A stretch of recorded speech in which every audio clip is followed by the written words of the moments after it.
Hello and welcome to the week ahead from the Financial Times in London. Here are some of the big stories we're watching this week. Donald Trump visits Poland and then heads on to the G20 summit in Germany. Investors will be keeping an eye on the US jobs figures and the latest Fed minutes.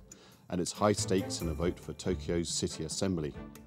We start with Eastern and Central Europe, where US President Donald Trump will touch down in Poland on Wednesday evening for a whistle-stop visit en route to the G20 summit in Hamburg. Mr. Trump will have a bilateral meeting with the country's President Andrzej Duda before attending the Three Seas Summit, a grouping that brings together 12 Central and Eastern European states. Mr. Trump's visit, only a second bilateral trip to a European country, is likely to focus on security, energy cooperation and US investment in the region. His presence may pave the way for future energy deals as well. Polish officials also hope that Mr. Trump will affirm US commitment to NATO's Article 5 mutual aid clause. Neil Buckley, Eastern European editor, has more. I think Donald Trump's likely to get a warmer welcome in Poland than in Germany. Recent research has shown he's still viewed more positively in Poland and Hungary than in the rest of Europe. They'll be looking for him to reaffirm US commitment to NATO allies in the event of any kind of attack. He didn't do that on a recent visit to Brussels. They'd like to see him say that on Central European soil.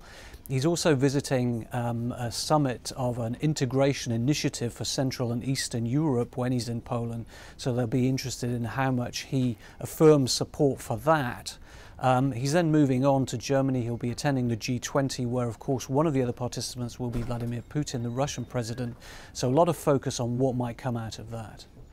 That meeting with Russian President Vladimir Putin will be on the sidelines of the G20 summit.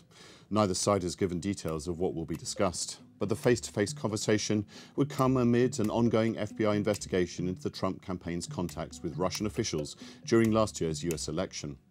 At the main summit, politicians and officials from the EU member states will be hoping that Mr. Trump, who has sparred with German Chancellor Angela Merkel and French President Emmanuel Macron, will not take a divisive tone on the EU. What will also be on Mr. Trump's mind is the state of the US economy. This week marks the start of the third quarter and brings with it a batch of economic data and minutes of the Federal Reserve's June meeting.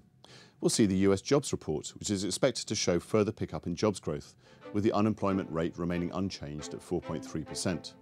Investors will also keep an eye on manufacturing data, a key piece of US President Donald Trump's economic agenda, as well as construction spending and trade data. Meanwhile, the Fed's minutes come after its June meeting, when the central bank opted to raise interest rates for the second time this year, despite weak inflation figures, and set out detailed plans for reducing the size of its balance sheet. Mamta Badko in New York has this analysis. The US jobs report and the minutes of the Federal Reserve's June monetary policy meeting are likely to dominate a holiday-shortened trading week. When it comes to the US jobs report, economists expect the job creation picked up in June to 180,000 from 138,000 the previous month, and they also are looking for average hourly earnings to tick up. When it comes to the minutes of the Fed's monetary policy meeting, primarily investors are looking for policymakers' comments on inflation and the timing of balance sheet normalization. There's also data coming out of the UK this week. Manufacturing and services purchasing are expected to show a slowdown in growth from May, not what the UK government wants to hear as Brexit negotiations get underway.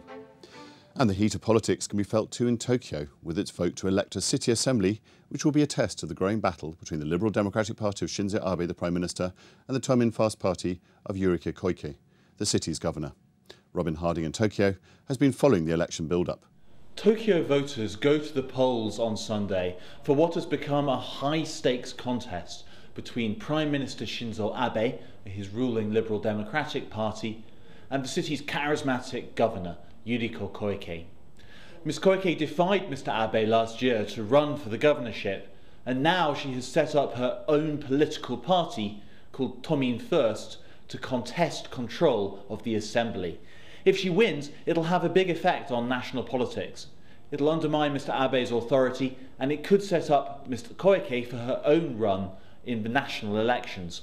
Polls show the contest is very close, but with many voters undecided, the results will go down to the wire. And that's what the week ahead looks like from the Financial Times in London. Goodbye.